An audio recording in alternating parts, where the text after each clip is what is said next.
Hey, this is Kirk Greenway with Henry Schein. Today we're with Mark Andrizzi from Empowers HR. The owner of dental practice is no longer a sole proprietor.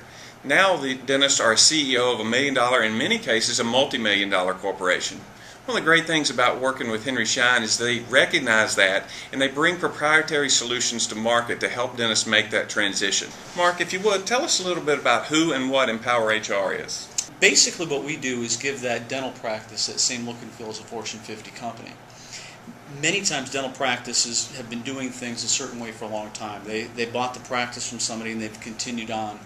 But it's not something that they've ever looked at of what they need to do from the HR perspective. Mm-hmm. Most dental practices, if they stop and think a minute, they have four types of capital.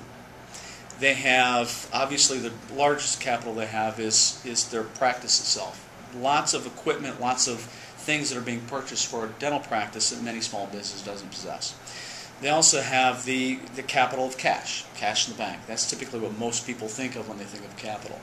But there's two others that people rarely think of. The first is the intellectual capital.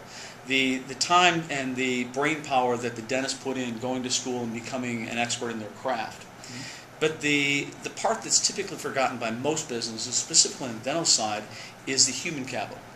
Human capital is the only capital that gets up every night and leaves. And you hope it comes back the next day because you don't have anything if your employees aren't coming back.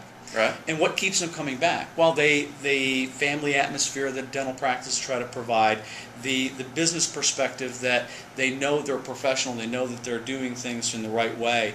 But many times the dentists themselves have never been trained at what they need to do to follow the guidelines that are out there for small business to be able to make sure they're doing things the right way compliantly.